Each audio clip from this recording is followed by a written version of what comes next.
on Instagram a post. She's enjoying the talks. Nice one. So our first speaker for Act 2, okay, has travelled all the way from America. He's a 4-time winning best-selling author. He travels all around the world. He's a performance coach for pro, college, and high school athletes. So please put a big, warm welcome to Roy Red. How you guys doing? How you guys doing? Give me the energy. Give me the energy. All right.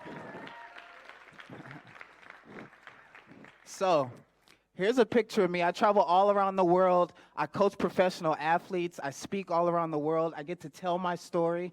I get to inspire and instruct people like you to live better lives or improve their business. And I got to do all of that after I learned just one thing. And I want to teach you guys that one thing today. But my life hasn't always been that way. You know, growing up, I grew up in a small town called Gardena, California. And in Gardena, it's really close to Compton, California, and Watts, California. And you guys don't know where that is, but that's in the USA.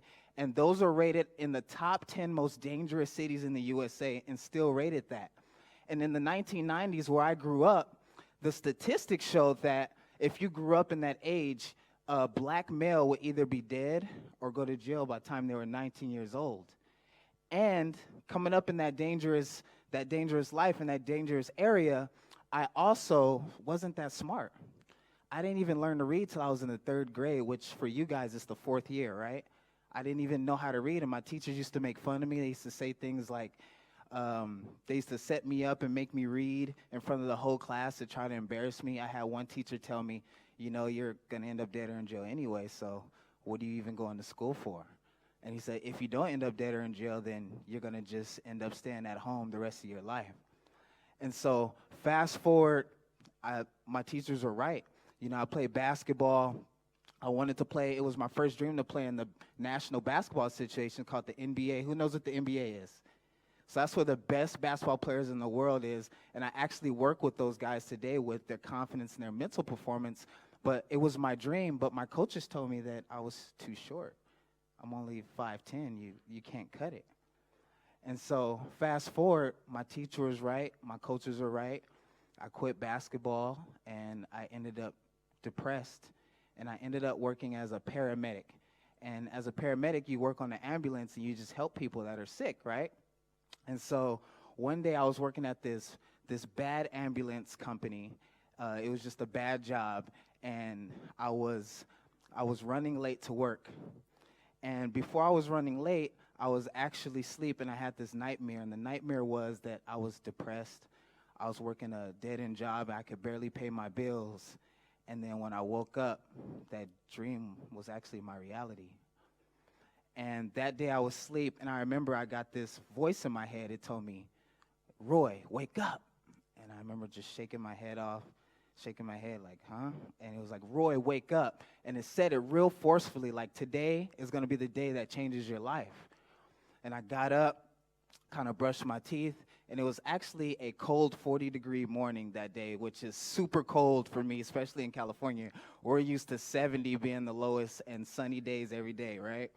And so I remember there was ice on the windshield, and I drove this ugly 1987 Honda Civic.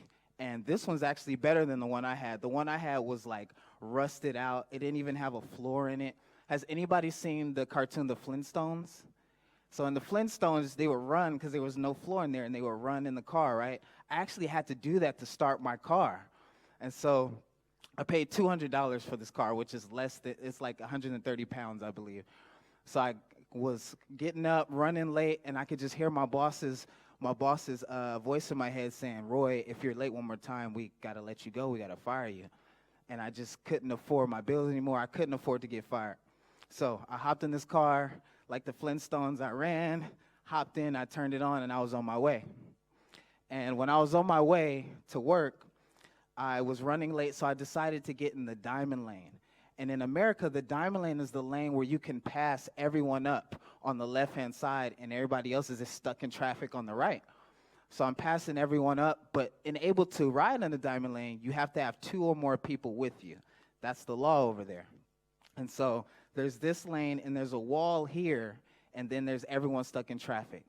And so I'm on my way. I'm making good time. I'm like, yes, I'm going to make it to work, right? I'm not going to get fired. And I remember listening to my mother's voice singing in my head because I didn't have a radio in the car. I couldn't afford a radio. So I would listen to her voice singing. And I was listening to her voice singing. And then I started to smell smoke. And as I started to smell smoke, I was like, what's going on? And there was nothing between me and the engine. Like, it was just, the engine was just right there because it was a big rusty hole right there, right? And so then the car started to die. And the car started to die, and I'm inside of the diamond lane, and there's a wall here, so I can't move the car to the side, and I didn't want to get a ticket. And I was like, this can't be happening. And so the car started to die. I get out of the car, and I did what I did all the time in my life. I looked behind me to see if someone could help me. And I remember when I looked behind me, it was this beautiful young lady in her $100,000 black Mercedes, and she looked at me, and she just shrugged her shoulders like, I can't help you. I remember turning around like, God, and I looked up, and when I looked up, I had 2.7 miles to go. I don't know what that is in kilometers, but I had 2.7 miles to go until I can put the car on the side of the road. And I started to push this car by myself. And the only thing that gave me the energy to push this car was I was just so embarrassed. I was so embarrassed that the Channel 7 news chopper was above me because the news would go up and down the freeway and report accidents.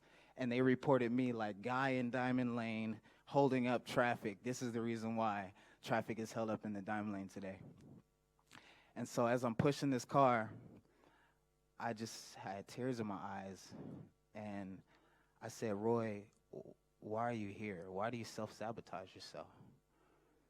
And I didn't like the answer to that question. And the answer was, it's because I created that. I created my reality in that moment. And